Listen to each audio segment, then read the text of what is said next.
Good afternoon, ladies and gentlemen. Welcome back to the desk. This time around, I'll be your host for the North American Games. My name, of course, is F. My boy here still is Adonis. How you doing today? I'm doing great, and I'm really excited about this first game. I said it before we went on break. Eager versus Team Solomid. This has been the North American game to watch for this week. I mean, Team Solomid has been one of the top teams for a long time, and Eager is an up-and-comer. They previously were at the top of their game and had some sort of struggles along the way, and here, after their performance at the Cognitive Gaming Invitational, they're in a position to make a shot for the top, and right now are already in second place. They're in second place. They're looking good, and this is kind of the game where it's like, all right, is TSM going to 2-0 them and basically say, hey, we're second, you're third or fourth, and stay in your place, or is this Eager finally going to be able to find important wins in a row? Because we've seen Eager find big games, right? They've been able to beat the TSMs before. They've been able to beat the Cloud9s and, the AFKs, but it's only been like one game at a time, and then they'll kind of drop games to lower-seeded teams. But now they're coming off a finals appearance at the COG Invitational where they 2-0'd TSM and took Cloud9 all 5 games. While they did lose, this is Eager's time to prove that they're not just here to take a game occasionally, that they are here to win multiple games and stay at the top of North America. Yeah, it's been a long time coming. This team, as I said, has been on the top before, and their talent is certainly there when you look on paper. They do have some tough opponents today in Team Solomid. This squad recently just acquired a new support player, previously their coach, as their mid laner took off. So Jigz is going to be the support player here, and you've got Snoopy, the previous hunter, moving into the mid, leaving Eonic in that hunter role. Now, that's really where I've been looking at. Eager, as you said, 2-0'd TSM at the last LAN, and a lot of that had to do with Eonic. Eager paid a lot of attention to that position, and in turn, wound up winning 2-0.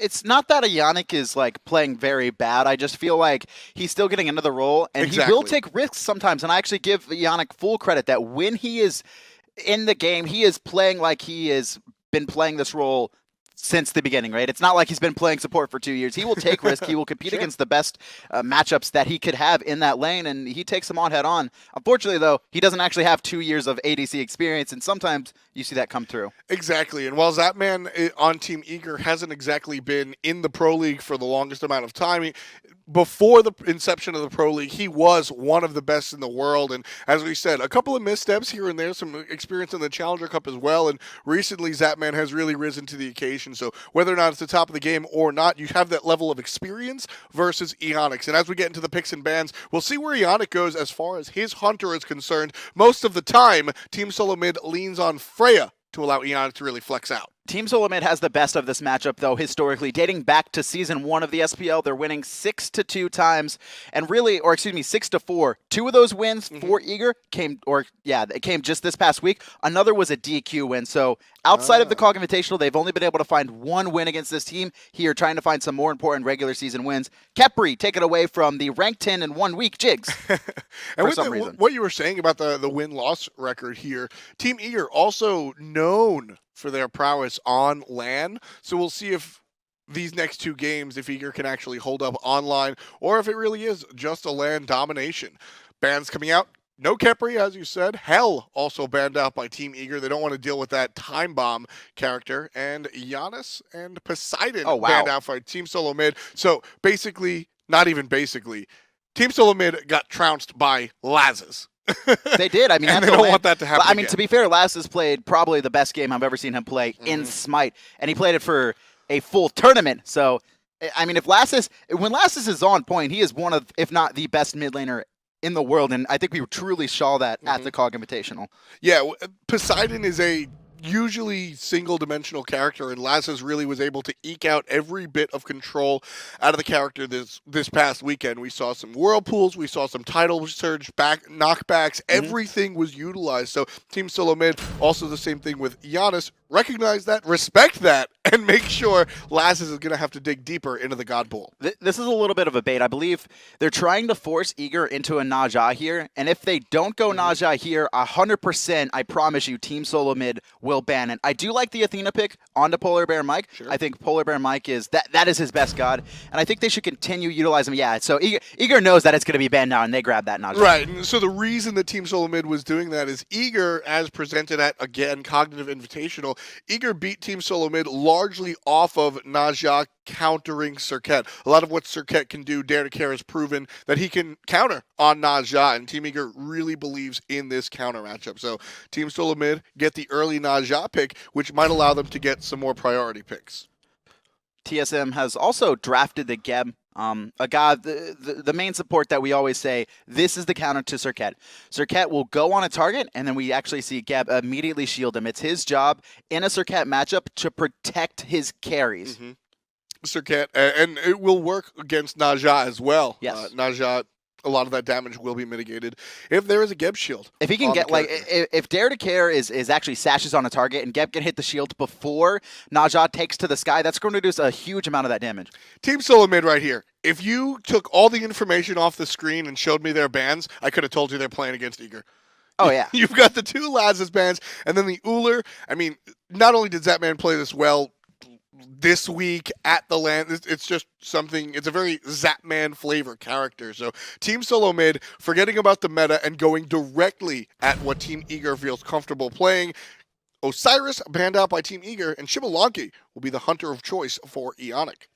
Osiris' landing phase is very strong, even against Bluestone and Wukong, so I can see where they target that, give Omega a little bit more space, a little bit more room to have a very dominating landing phase, because we could see what he does very well when he gets ahead on his warriors. He's just this very tanky front line that disrupts the back line of enemy teams and forces a lot out of them, forces beads, forces actives, and forces them to use their escapes, and then Eager will look to full engage and kill them. Team Eager going to round out their draft with a Ra and an Anhur. Ra bringing a lot of what Lassiz likes to do anyway.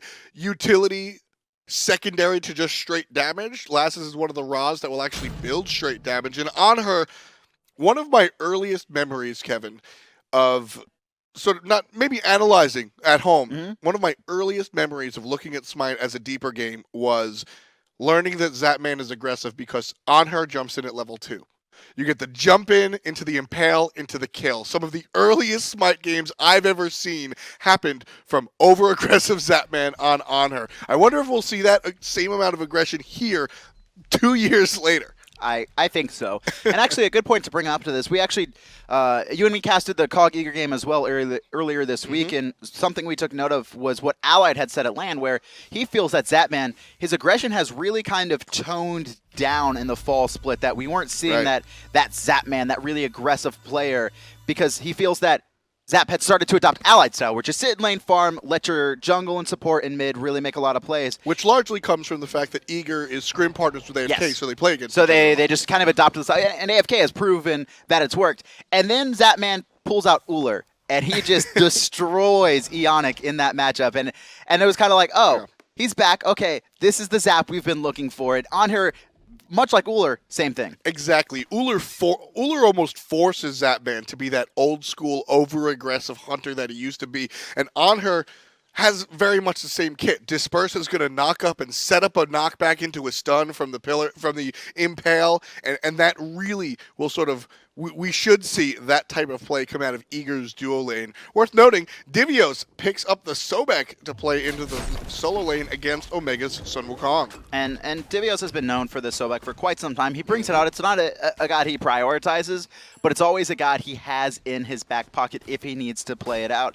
I'm assuming Divios knows this matchup very well, something he's practiced, especially against Wukong now, who everyone is playing it. Yeah, I mean, you have to know, whatever character you plan on playing, you have to know how to play it against Wukong. And largely, this match should go in Wukong's favor in the beginning. But one important thing is with this Mark of the Vanguard start onto Sobek, that will mitigate the Bluestone beginning.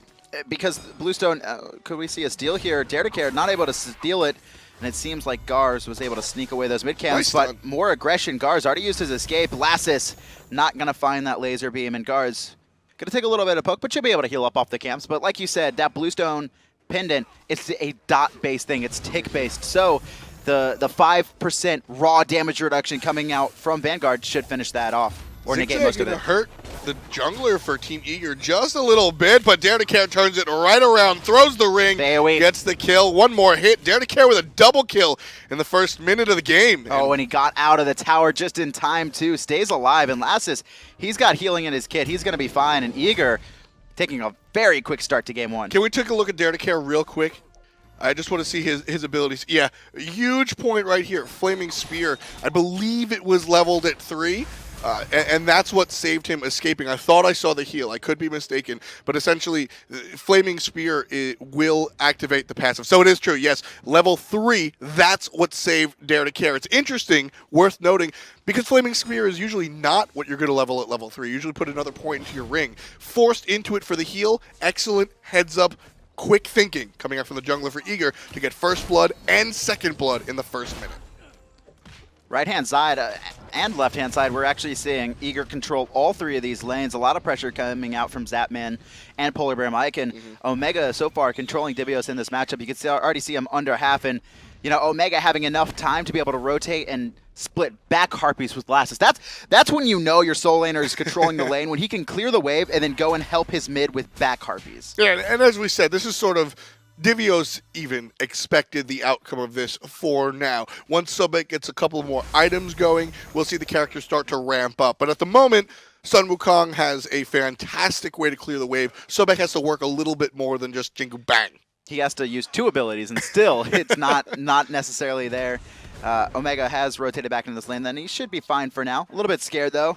Don't want to get plucked by Sobek because, Sobek does have 4 abilities that do damage. As DaretoCare, he's level 5 and takes a good amount of poke there from that tower. That is a lot of damage coming out from the Agni Look at this as healing, well. though. Exactly. Not just the tower, but the Agni as well. The Path of Flames obviously will hurt, but also the passive on that character. Stun on the left-hand side. Jigz in a lot of trouble. Zapman looking for it. Zapman finding it. That's the 3rd kill for Eager.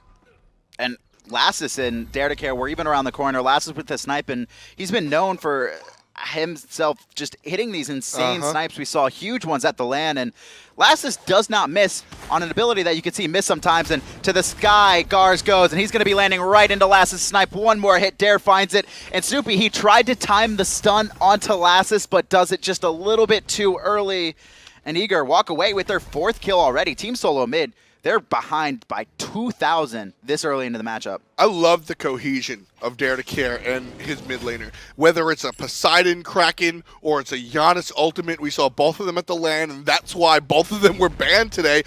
Ra can do it too. That's what Team Eager is looking for here. What goes up must come down. Lassiz is expecting it and shoots him right in the dome. We're going to see Eager and DaretoCare and Lassiz finally back, likely to have both their boots finished and start working on something else. We do see Beats 1 and Aegis picked up for Dare, so he's got the early lead. He finishes his boots and he goes straight in defensive actives. So if he does get put in a bad spot, he's able to get out of them. We'll take a look here. With this type of lead, Kevin, with the 3-0-0, we might see an aggressive play at DaretoCare. I know we normally see those defensive moves, but he normally doesn't get a double kill in minute 1. So that might change his method of thinking right away. But what hasn't changed is the team's method of thinking. Team Eager, still just as strong as they were at LAN. So far, map's going to be resetting here. All the buffs are spawning again, and the question is DaretoCare going to continue to try and find these picks? Take a look at Snoopy. He doesn't have any actives online, so DaretoCare, they could look to combo exactly what they did against DaGarz. And speaking of that, DaGarz also doesn't have any actives. So if DaretoCare can find 1 stun, we're likely to see someone die. We saw that potential happen onto the DaGarz, where they comboed him for probably about 80% of his life without any auto attacks or extra damage. Yeah, tons of damage. I mean, Najah by nature is a raw character damage, and Ra, the way Lassiz plays and builds him, is also a raw damage character that he's happens to have a heal. raw damage. Yes, he's raw damage. Raw damage. Don't do that. Sorry. You ever seen those people, the spam macros? Oh yeah, they get God. muted and then I forward their name. They get muted and then reported. Stop it.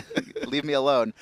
So far, though, Eager expanding their lead to about 2,000, just continuously bullying all these lanes. You can see Omega, like I said before, he's been able to control this lane, split back RPs. You see him with an XP lead. Lassiz as well, comboing perfectly with DaretoCare early on, and Zapman and PolarBearMike in this dual lane doing very well. I think we're going to start to see teams ban out Athena for PolarBearMike, because I just think his Athena is, one of the best in the world, very similar to Emilzi's that we saw earlier today on London Conspiracy, and just not that his other sports are bad, but he just makes so few mistakes on Athena. It's just the confidence in the character. Athena can bring so much to a team: a taunt, a slow, and of course the ultimate. It's a you are never really alone when there's Athena on your team.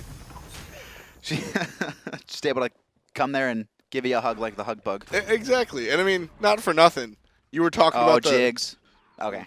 You were talking about the raw laugh spam. You ever been in lane as somebody just repeatedly revving up the charge of Athena? I do that. I'm not gonna lie. Of course you do. I do a gank though on the left-hand side and quick shield on Jigz onto himself. Yep. After the shield is down, DaretoCare takes him to the sky, and Lassiz is gonna combo perfectly once again, finding that kill. And right now, the timing and synergy from DaretoCare and Lassiz is unmatched. And that's actually very interesting that happens to Geb, that amount of damage was able to come out as Team Eager goes for the buff after the stuff, gets the kill, and goes for the buff. One very interesting, though, Geb passive directly counters what Najah does, and I think that was sort of almost the thought process coming out from Team Solomid in the pick. We get Serqet and Geb, so if they do, watch out, because Geb's passive will actually reduce the amount of damage that crits deal. Najah's ultimate deals critical strike damage. Unless you miss. Unless you miss, but if then you still deal is less missing, damage. I would be very surprised if he's missing on his Najah ult, not finding that tick. PolarBearMike gonna catch Jigz out once again. Jigz gonna have to shield himself, and PolarBearMike just trying to put pressure onto him for now.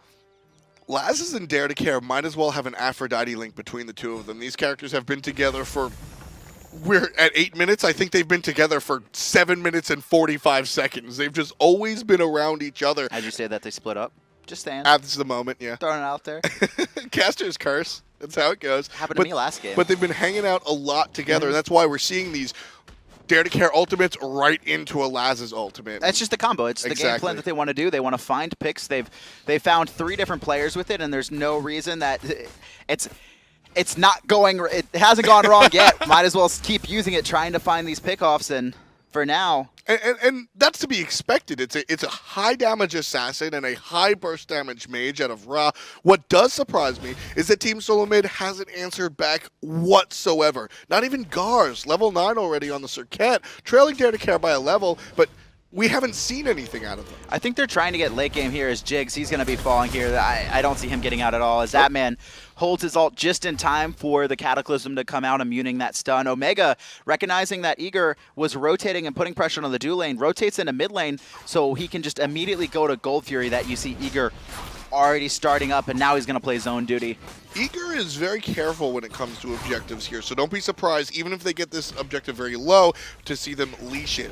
In comes a bunch of members from Team Solomid, but an ultimate from Lassiz secures the objective before the black and white even come close. 27,000 gold on the side of Eager. They're leading the game by 5K. That's another thing that Eager does very well that I know you've talked about Kret preaching and why they pick up a lot of these mages with high burst ultimates. Maybe, while Giannis is not the highest of burst ultimate on an objective, he has a lot of other things, but specifically Poseidon and Raw combo very well when trying to lock down a Gold Fury. Yeah, without Hog anymore, it's all about the burst mage ultimates and timing all of your team's abilities at the same time, and Raw takes a significant chunk out of GF. And even with that, Team Eager is very cautious when taking objectives. Even with high burst mages, it's very rare to see Team Eager go for a contested objective, because the feeling on the team is that even with all this burst, I don't want to say luck factor, but there's a factor that a small amount of damage from the enemy could come in between your burst and claim the objective. So it's very rare to see Team Eager go for contested objectives.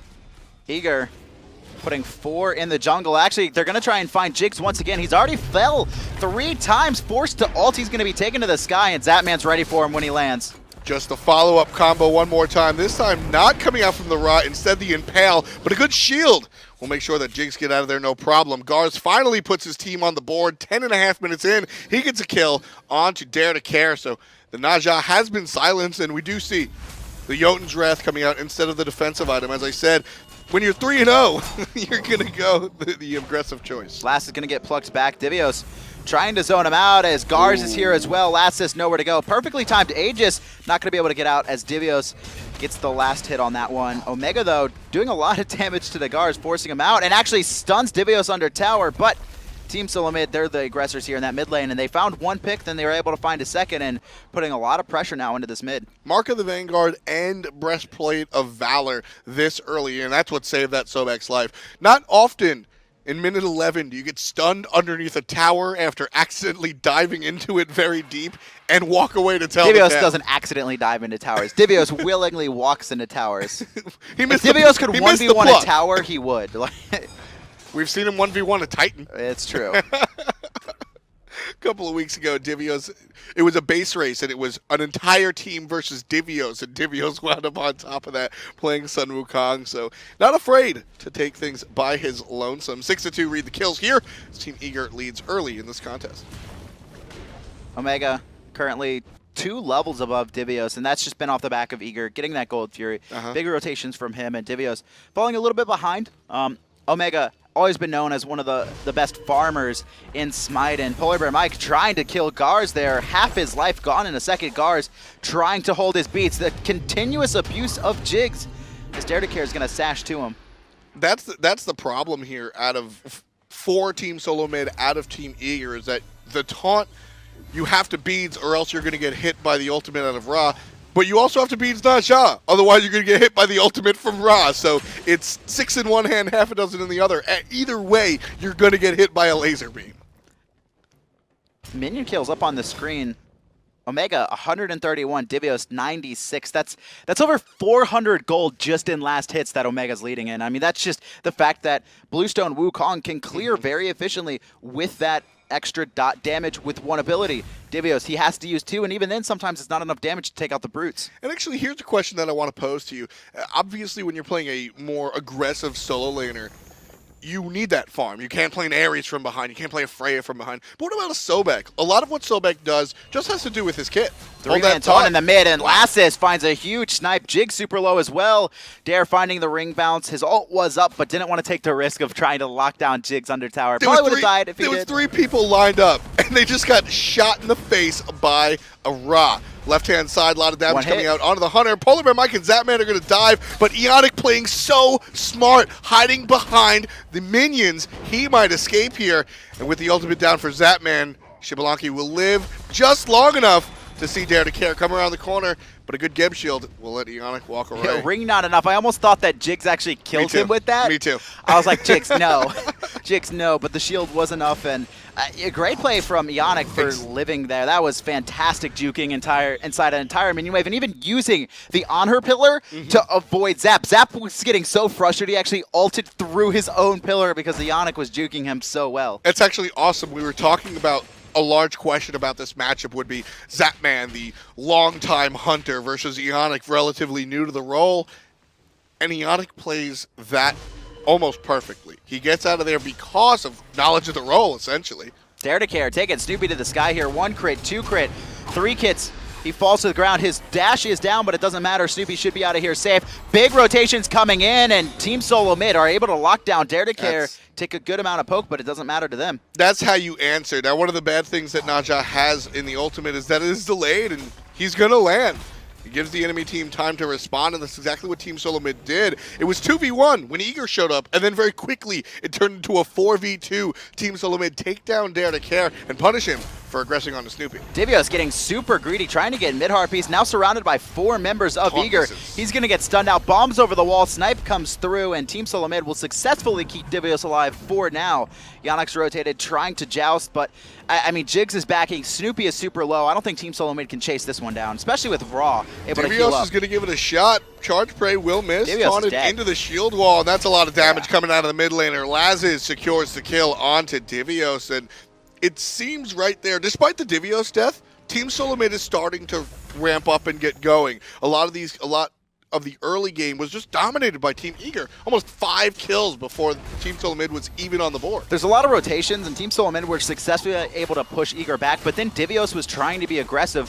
Jigz was backing. Snoopy was under 20% life, and he was forced back, and Divios and the couple members there just got way too aggressive, especially when you miss a pluck on Sobek.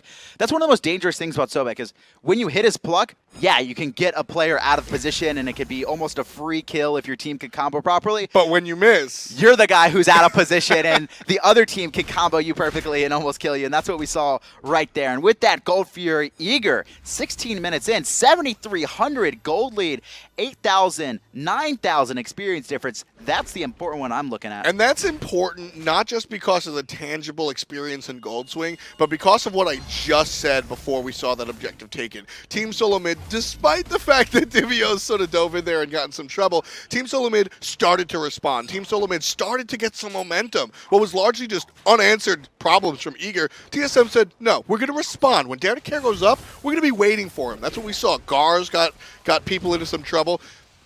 Eager stopped it. Eager went for the objective. They took it, and that's gonna slow the movement, the momentum out of Team Solomid just a little bit. Eager continue to be aggressive here. This is what they need to do. They have the gold lead. They have the XP lead. There's no point to try and just, or just I should say, allow TSM to farm up. But you can see two different fights going on, and Eonic popping his ult just offensively. I mean, there's nothing going on the left-hand side. He's just trying to make sure that his team can get out because Divios got a little bit caught. Zapman, though, going to chase it down. Eonic going to be able to juke everything but one hit of that ultimate. Zapman still hits the last basic onto Eonic, which will send Eonic packing, and most likely this left-hand tower will go down as nobody from TSM is able to defend. So Zapman doesn't get the kill, but he gets exactly what he wants. He forces the opponent out of lane. Desert Fury is so hard to hit from anything other than point-blank range, but it does so much damage. Like that ability cannot be easy to connect on opponents. A lot of what we see is Anhurs will actually strafe back and forth instead of moving the mouse to make it easier to hit. But when you're playing at this level, the opponent Hunter or whoever you're trying to attack is just moving so erratically that doesn't always work. Delayed beads from DaretoCare. The Pluck's going to go through anyway, and he has to ult out of there. But Eager still standing strong. Don't want to give up these mid-harpies yet. And Lassiz and PolarBearMike, we're going to see a big taunt coming out from PolarBearMike. Divios, once again, a big pluck. Cataclysm coming through, and TSM, they want to fight this, but this is a losing fight so far. Jigz, he shields himself. Eonic is able to take out DaretoCare in the back line. Jigz juking for so long. Is he actually going to be able to get out? Zapman double kill on the back line, though. Beautiful play coming out of Zapman, and Jigz just as well. Jigz wades in between his people and then gets smacked over the top with the Jingu Bang. Omega, defender of the lazy bag, shows up. He'll also get a stun. He actually, his ultimate, now it's down. If his ult was up, I likely could have saw him diving that, especially with PBM around the corner, but going to play it safe for now. But Eager, after wiping 4 members, they're going to be taking the objectives across the map they can manage. It's going to be a tier 1 tower and now a tier 2 tower in mid lane. We asked if Zapman was going to be aggressive. Well, he was at 5% HP and jumped in place. He jumped in place on somebody, got a knockup, got a stun, and trusted himself to hit all the abilities, which is exactly what happened. Zapman winds up on top. So the question has been answered.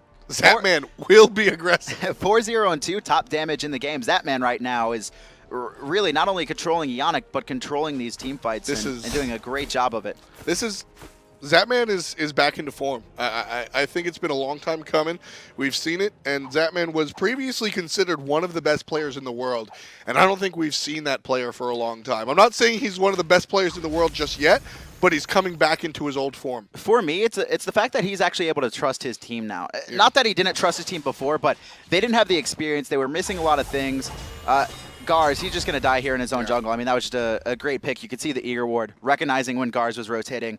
And he can trust his team. He doesn't have to worry about them playing right or having to call for them. Actually, DaretoCare has taken over the calls, and I think that's a big thing. You know, Kret stated that for the longest time, Zap was trying to make all the calls from the dual lane where he actually wasn't a part of the fights. In fact, and now that Dare's taking that up, Right, we even saw early on, way before DaretoCare joined the team, or Dare was actually playing support at the time, where Zapman and Lassiz switched roles. It didn't work too well, but that was the thought process to allow Zapman to call some more of the shots. DaretoCare defending the position as Divios comes in and disrupts the Fire Giant attempt that Team Eager was so, eager to stop attacking because they were afraid of it being stolen. Zapman picks up the kill onto Snoopy off screen, and we continue to watch the Divios fight. We'll check out how Jigz is doing while he's surrounded by 2 members, both Zapman and PolarBearMike. The dual lane combines for the kill onto Jigz. Omega diving super deep on DaGarz as well. His ultimate is down. PolarBearMike there to defend if DaGarz wants to get aggressive, and you could tell he's looking for blood. There's no blink, no beads, though. He's not going to be able to chase that one down. And Eager, after wiping once again 4 members, they're going to go to the Fire Giant, and that's going to be a quick F6 coming out from TSM. They actually just did not want to deal with that. They want to go back into Game 2, feel a little bit more refreshed. We actually saw that as well from the last game. London Conspiracy doing the, Myrmidon's doing the same thing. They actually F6'd Game 1, came back into a Game 2. And looking came back much better. extremely strong. So I mean, that's really the story right here. Team Solomid unfortunately could not keep up with the pace that Eager set early on, right from the very beginning. In the first minute, DaretoCare comes off not just one, but 2 kills this time around. We'll take a look at First Blood. And this was just a very nice combo from Lassiz. The heal right here was key, and I believe actually there was a ton of archer damage that went on to DaGarz there. He just took a lot of burst in a real short amount of time, and also DaretoCare being able to dive that tower, recognizing that he had enough damage to finish it off for the double kill. Exactly. Not just the damage, but able, again, to change the normal path of how you would level up the skills, go ahead and grab the heal off of the Flaming Spear. So fantastic stuff and quick thinking out of DaretoCare, but a lot of the dominance came out of the dual lane this time around. Zapman is your player of the game on that Anhur, 6-0-2. No kills for the New Yorker. Zapman did just a generally nice job in this lane. Oh, no kill. My mistake. I said no kills. No deaths for the Hunter here. Zapman will watch a couple of his plays here, and as I said, just pure dominance. Obviously, a couple of kills. 6 kills by way of the Anhur, and just throwback Zapman, pure aggression. This is the one I was talking about. Jump up. He's got barely any health, and he just trusts in himself and his team, which is the point you were driving home earlier. And Zapcat, you see he has a huge level lead here, so it's not as important, but the target priority, who to switch on, when players out of position, and just having that lead and having that confidence, just even knocking up Jigz here. I mean, Zap just played so well in this matchup.